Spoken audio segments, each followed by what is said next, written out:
ساڵی 2011 تووشی ئەم پەنجەیە بووم ئیتر یەکسەر و پەرچووم عملیاتم کرد و نیشتم لا بەرد و دەستم کرد بە عیلاج الحمد لله لەبەرەوانێ هەموو کیمیاویشتم وەرگرتو ئێستا زۆر باشم وطبعا ئەم ڕاستیەش کرا بەوانێ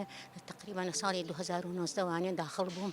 لەم لایەنەیە مجموعی ستافێکی زۆر ڕێک و پێکەن ڕێکێکی باشمان پێکەن هەفتەی 2 ڕۆژیین زۆر ئیستیفادەشی هەیە بۆمان یعنی ئەوەی لەوێ ئەیکەین لە ماڵەوە ناتوانین بیکەین ئەوەی کە من پێ بڵێم ئینسانە بێ پێش هەموو شتێ وەرەی هەبێ هەرچیش خوا نەیکا نابێ یعنی هەبێ همەتی بەیتە خۆت و یعنی ترسانە نەبێ یعنی ئەمە لە ڕێگای هەموو کەسێکە کەسیش حەز ناکە تووشی ئەم نەخۆشیە بە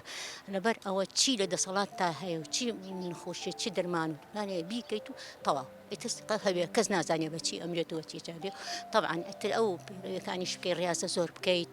و چی دکتۆریش پێ دەڵێ ئەبێ بیجێوان جێبەجێ بکە کە ئێمە هاتوین ئێستا وەکو گروپێکمان لێ هاتووە زۆر ڕەفاقەتێکی باشمان گرتووە لە بینی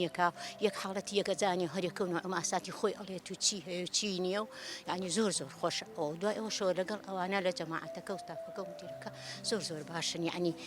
دایمە لەگەڵمانان یەکێک تۆزێ هیلاک بێ لە ڕاستەکە هەیەن بەلایەوانێ بزانن چی ئەو ڕاستەیە نەتوانێ بکەن زۆر ئیستیفادەی هەیە بۆمان زۆر خۆشیش مرتاحین